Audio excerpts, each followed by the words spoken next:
시청자 여러분 안녕하십니까. 12월 3일 JTBC 아침엔을 시작합니다. 먼저 오늘 아침 주요 뉴스입니다. 1년 전 오늘 국회 계엄 표결 해제를 방해한 혐의를 받고 있는 추경호 국민의힘 전 원내대표에 대한 구속영장이 오늘 새벽 기각됐습니다. 법원은 혐의와 법리 모두 다툴 여지가 있다고 판단했습니다. 국민의힘은 법치가 살아있음을 확인했다며 환영했고 민주당은 유감을 나타냈습니다. 비상계엄 선포 1년을 맞아 이재명 대통령이 오늘 오전 대국민 특별 성명을 발표하고 외신 기자들과 만납니다. 저녁에는 국회 앞에서 열리는 시민 대행진에 참석합니다.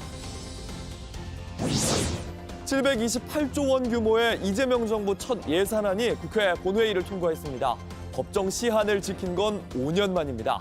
인공지능 예산 일부는 야당의 요구대로 조금 줄였지만 지역 사랑 상품권 등 새 정부의 핵심 국정과제는 원안이 유지됐습니다.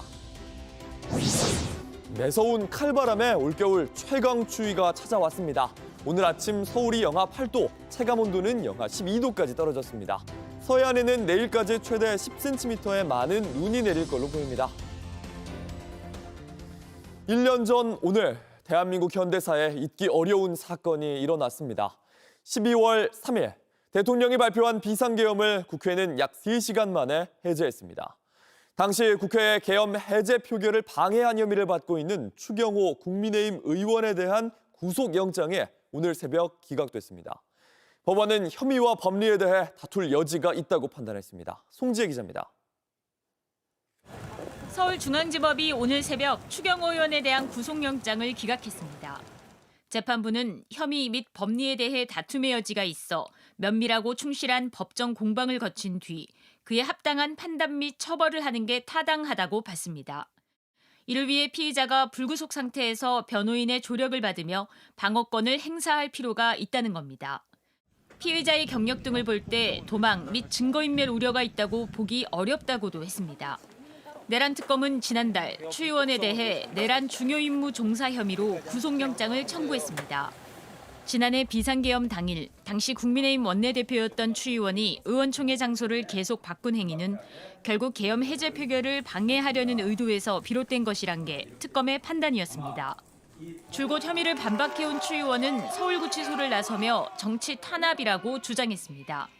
오늘 공정한 판단을 해주신 법원에 감사드립니다. 이제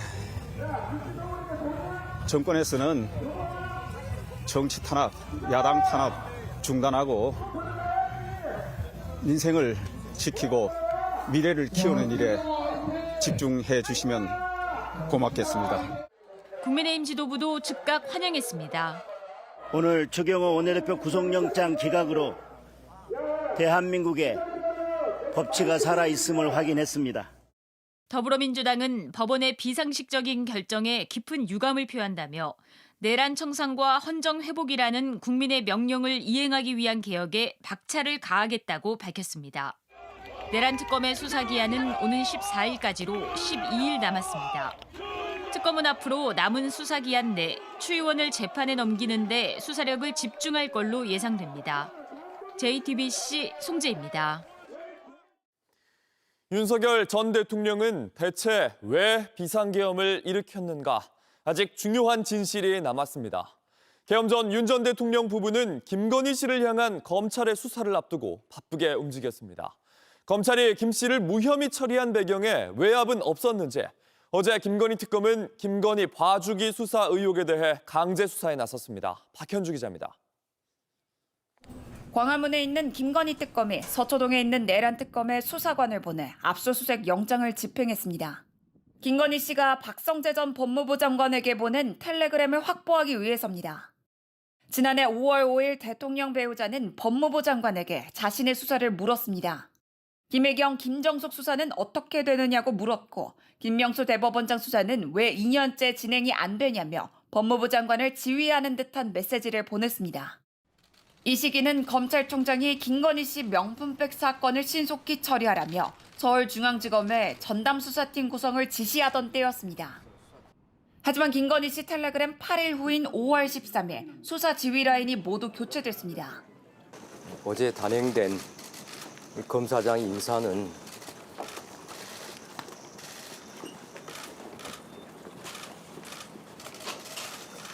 제가 이에 대해서 더 말씀드리지 않겠습니다.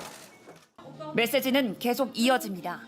도이치 주가 조작에 대한 김건희 씨 무혐의 결정이 내려지기 일주일 전인 지난해 10월 10일 김 씨는 윤성현 국민의힘 의원이 페이스북에 올린 여론 재판을 열자는 거냐는 글의 링크를 법무부 장관에게 전달했습니다. 무혐의 결정 뒤엔 윤석열 전 대통령이 박 전 장관에게 한동훈이 불법 수사라는 걸 알면서도 사악한 의도로 2년 끌었다는 메시지를 보냅니다. 김건희 씨는 최근 대통령의 권한은 사용하지 않았다며 사과했지만 비제로 비원으로 불린 부분은 개인적 이익을 위해 동시에 움직였습니다. 압수수색 영장은 이들 부부와 박성재 전 장관이 모두 직권남용 피의자로 적시됐습니다. JTBC 박현주입니다. 이번 압수수색 대상에는 대검과 서울중앙지검도 포함됐는데 특검은 김건희 씨와 연관된 일련의 사건들이 비상계엄의 방아쇠를 당겼다고 보고 있습니다. 12월 2일 국회에서는 김 씨의 무혐의 처분을 내린 검사 3명에 대한 탄핵안이 보고됐고 윤 전 대통령은 도를 넘는 것이라 두고 볼 수 없다고 했습니다. 그리고 다음 날 12.3 비상계엄이 내려졌습니다. 오원석 기자입니다. 계엄 이틀 전인 2024년 12월 1일 오전 11시 당시 윤석열 대통령은 내란 2인자 김용현 국방부 장관을 관저로 호출했습니다. 내일 검사 3명 탄핵을 계획대로 하면 도를 넘는 것이니 더 이상 두고 넘길 수 없다며 비상계엄 의지를 드러냈습니다. 다음 날인 1년 전 12월 2일 국회는 예정대로 움직였습니다. 민주당이 국회에 도이치모터스 주가 조작 관련 김건희 씨를 무혐의 처분한 검사 3명에 대한 탄핵안을 보고했습니다. 오늘 본회의에서는 검사 3인과 감사원장 탄핵 보고가 이루어지고 내일 모레 12월 4일 날 표결이 진행될 예정입니다. 김건희 씨 수사와 깊이 연관된 이 사건이 비상계엄의 방아쇠가 됐다고 특검은 보고 있습니다. 1년 전 12월 2일 충암 선후배이자 내란 1, 2인자 대통령과 국방부 장관은 다시 관저에서 만났습니다. 이 자리에서 전두환 신군부의 포고령을 참고한 12.3 포고령이 보고됐습니다. 5월 17일 날 했을 거예요. 예. 네. 그때 그게 포고령 10호가 나갔을 겁니다. 아마. 네. 그때 보면 거기에 모든 정치 활동을 금한다고 되어 있습니다. 알겠습니다. 대통령은 최종 승인했습니다. 여기 포고령 이거는 좀 추상적이기는 하지만 그런 어떤 상징적이라는 측면에서 뭐 그냥 놔둡시다라고 말씀을 드리고 그냥 놔뒀는데 헌법과 법률을 위반하는 정당활동 금지 등이 포함된 포고령이었습니다. 두 사람은 롯데리아의 역술인, 경찰의 수뇌부, 군 사령관에게 하달할 마지막 작전을 완성했습니다. JTBC 오원석입니다. 윤석열 전 대통령은 계엄의 이유가 야당에 있다고 떠넘겼습니다. 입법 독재, 예산 독재로 나라가 마비 상태라고 주장했습니다. 헌법재판소는 탄핵 판결문에서 이것이 비상계엄 선포를 정당화할 수 없다고 했습니다. 정작 야당과의 소통을 거부하고 정치의 실종을 만든 건 윤석열 전 대통령이었습니다. 정인아 기자입니다. 헌법 정신을 존중하고 의회를 존중하고 야당과 협치하면서 국민을 잘 모시도록 하겠습니다. 협치를 약속했던 윤석열 전 대통령. 취임 후 행보는 말과 달랐습니다. 이재명 당시 민주당 대표가 범죄 피의자라는 이유를 대며 회동을 피했습니다. 서로 머리를 맞대 논의하고 적극적으로 그런 정부의 정책에 협력하겠다는 말씀을 꼭 드리고 싶습니다. 야당 대표가 9차례나 요청한 끝에 취임 720일 만에야 한자리에 앉았습니다. 오랜만입니다. 아이고 감사합니다. 네. 지난해 9월 국회 개원식, 11월 예산안 시정연설에 이례적으로 불참하기도 했습니다. 자신에게 호의적이지 않다는 이유였습니다. 로텐도어에서 피켓 시위를 하면서 본회의장에 안 들어와서 또 이렇게 돌아앉아 있고 뭐 박수 그냥 한 2번만 쳐주면 되는 건데. 지지율 20% 선이 무너져도 수치가 다가 아니라며 민심을 외면했습니다. 축구 선수가 야구 선수가 전광판 보고 운동하면 되겠냐. 전광판 안 보고 공만 보고 뛰고 공만 보고 때려야 된다라고. 끝까지 야당 탓만 하며 비상계엄을 선포했지만 입법 독재를 통해 국가의 사법 행정 시스템을 마비시키고 자유민주주의 체제의 전복을 기도하고 있습니다. 집권 3년이 안 돼 스스로 무너진 건 윤 전 대통령이 야당 그리고 정치를 무시해왔기 때문이란 평가가 나옵니다. JTBC 정인아입니다. 잠시 후 오전 9시부터는 이재명 대통령이 용산 대통령실에서 빛의 혁명 1주년 대국민 특별 성명을 발표합니다. 이어 10시에는 외신 기자들을 상대로 기자회견을 갖습니다. 이 대통령은 오후 7시에 국회 앞에서 열리는 내란 외환 청산과 종식, 사회 대개혁 시민 대행진에도 김민석 국무총리 등과 함께 참석합니다. 728조 원 규모로 역대 최대 규모인 이재명 정부 첫 예산안이 국회의 문턱을 넘었습니다. 어제 자정까지였던 처리 시한을 20분 정도 남겨놓고 처리됐습니다. 하이빈 기자입니다. 재석 262인 중 찬성 248인, 반대 8인, 기권 6인으로서 2026년도 예산안에 대한 수정안은 가결되었음을 선포합니다. 이재명 정부의 첫 예산안이 어젯밤 11시 40분쯤 국회 본회의를 통과했습니다.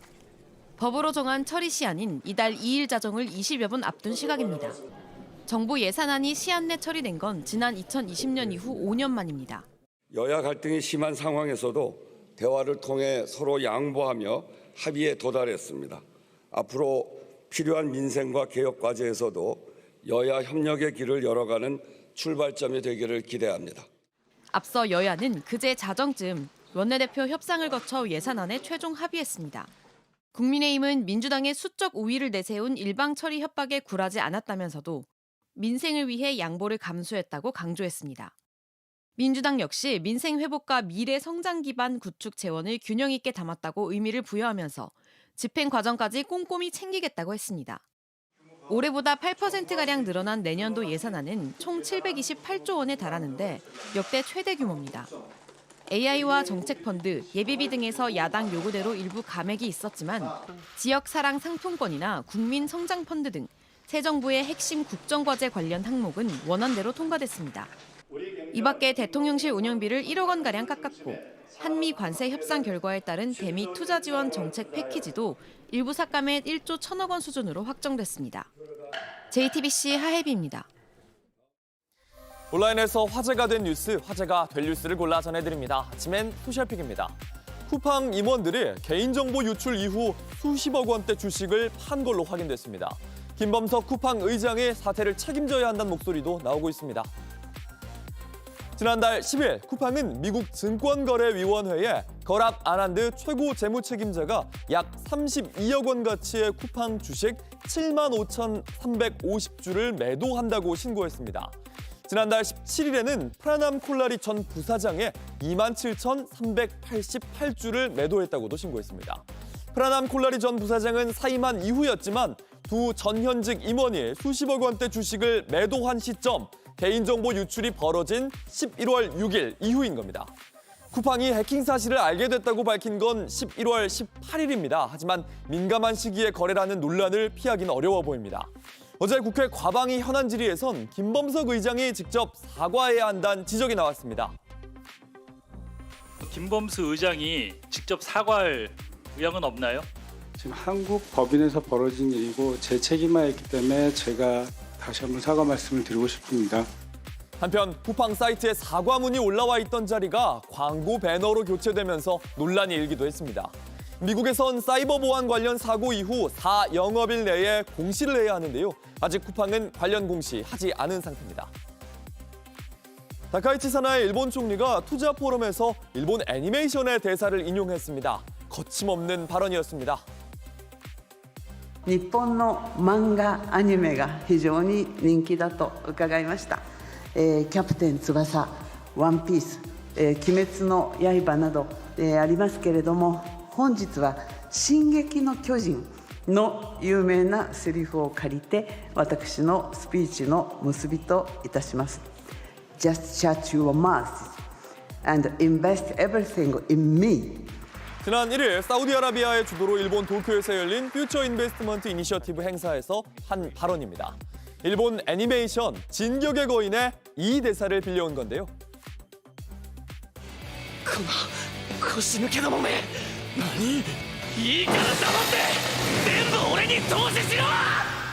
일본 정치인이 애니메이션을 인용한 경우 종종 있었습니다. なんですから私も全集中の呼吸で答弁させていただきます。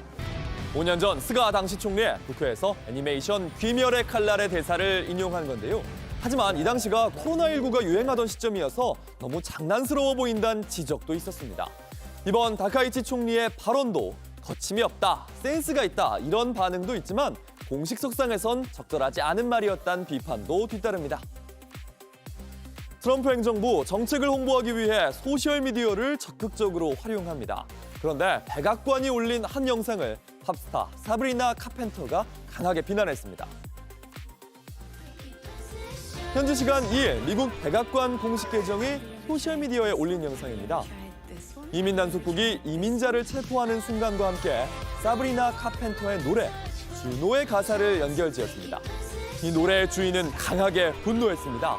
사브리나 카펜터 이 게시물에 사악하고 역겨운 영상, 비인간적인 목적에 저와 제 음악을 이용하지 말라고 직접 댓글을 달았습니다. 가수 제스 글린도 내 음악은 사랑에 대한 것이라며 백악관이 자신의 음악을 사용한 데 불쾌감을 표했습니다. 지난달 미국 국토안보부가 올린 영상엔 올리비아 로드리고가 나섰는데요. 자신의 노래를 배경음악으로 사용하자 인종차별적이고 악의적인 프로파간다에 내 노래를 이용하지 말라고 비판했습니다. 국토안보부 언론이 입장을 묻자 로드리고 그들의 희생을 폄하하지 말고 봉사에 감사하라고 답했습니다.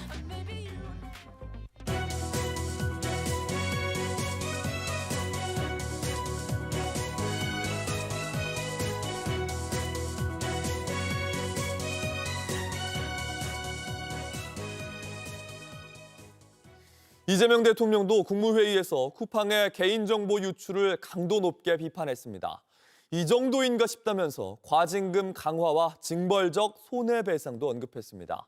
정부와 국회 출신을 대거 영입한 쿠팡을 겨냥해 로비스트 제도도 손볼 것을 지시했습니다. 최규진 기자입니다. 국무회의를 주재한 이재명 대통령은 쿠팡의 개인정보 유출 사고의 사고 원인 규명과 책임 문제를 엄중히 해야 한다고 강조했습니다. 특히 유출 사실조차 5개월 동안 파악하지 못한 쿠팡의 늑장 대응은 놀랍다고 했습니다. 피해 규모가 약 3,400만 건으로 방대하지만 처음 사건이 발생하고 5개월 동안 회사가 유출 자체를 파악하지 못했다는 게 참으로 놀랍습니다. 이 정도인가 싶습니다. 이어 국무위원들에게 2차 피해를 막기 위한 모든 수단을 총동원하라고 지시했습니다.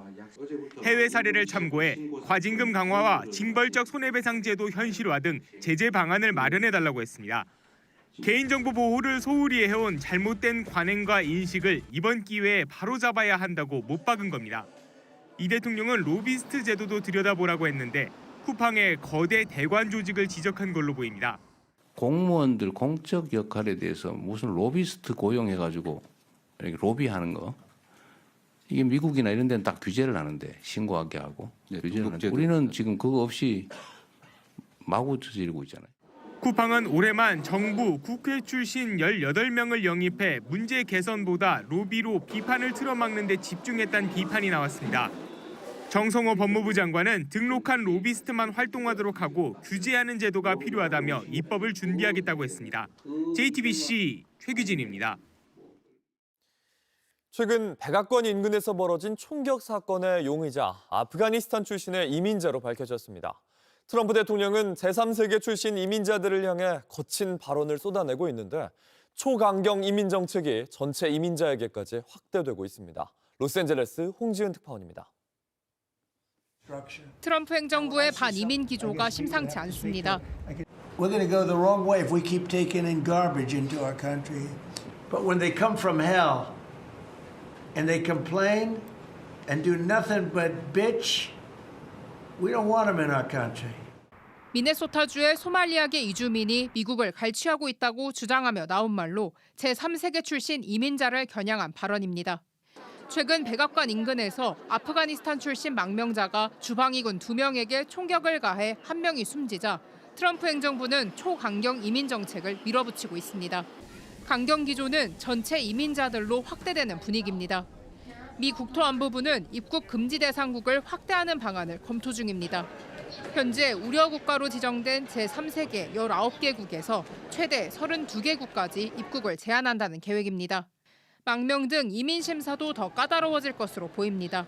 We're going back on all of these folks that have applied for asylum, people that would be traveling to this country, and looking at more information, what their social media platforms they may have visited, the communications that they have.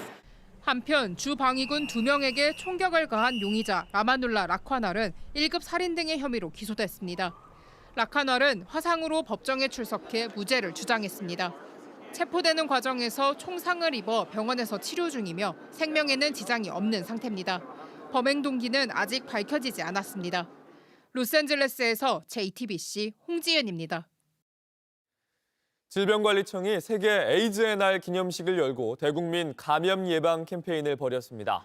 임승관 질병관리청장은 매년 1,000명가량 발생하는 에이즈 신규 감염 환자를 2030년까지 절반으로 줄이겠다는 목표를 발표했습니다. 질병청은 목표 달성을 위해서 고위험군을 대상으로 약물 복용을 지원하는 정부의 프랩 지원 사업 활성화를 위한 민간 협력을 강조했습니다. 이날 기념식에선 길리어드 사이언스 코리아 최재현 대표가 에이즈 예방 활동에 앞장선 기업 공로를 인정받아 제약회사로는 처음으로 유공기업 표창을 받았습니다. 정부가 겨울철 실내 난방 온도를 20도로 맞춰달라는 에너지 절약 캠페인을 펼쳤습니다. 기후에너지환경부 등은 이 2일 서약식을 갖고 실내 온도 20도 지키기, 가스 전기 절약하고 캐시백 받기 등 실천 요령을 알렸습니다. 한국에너지공단은 20도의 기준은 난방비 절감 효과를 고려한 적정 온도로 1도만 낮춰도 에너지 소비량이 약 7% 줄어 서울 도시가스 기준 월 평균 5,000원가량을 절약할 수 있다고 설명했습니다. 날씨입니다. 매서운 칼바람에 오늘 아침 서울 기온은 영하 8도, 체감온도는 영하 12도까지 떨어졌습니다. 대관령이 영하 13도, 파주가 영하 11도 등 어제 아침보다 3도에서 8도가량 낮습니다. 낮 기온도 서울이 영하 3도, 청주가 영하 1도 등 종일 영하권을 보이는 곳이 많겠습니다. 서해안을 중심으로 최대 10cm가 넘는 많은 눈이 내릴 걸로 보입니다. 현재 전북 서해안에 대설주의보가 발효 중이고 점차 충남과 전남 지역으로 확대되겠습니다. 1년 전 오늘 45년 만에 비상계엄이 선포됐습니다. 수용번호 3617. 한때 대통령은 이제 번호로 불리고 있습니다. 윤석열 전 대통령이 왜 계엄을 선포했는지 아직 정확한 이유는 알 수 없지만 JTBC가 긴박했던 그날 밤을 정치인, 계엄군, 경호관, 시민들의 시선으로 되살렸습니다. 오늘 밤 11시 특집 다큐 계엄, 윤석열과 망상의 시간, 많은 시청 바랍니다. JTBC 아침엔을 마칩니다. 내일도 7시 반에 아침을 열겠습니다. 시청해주셔서 감사합니다.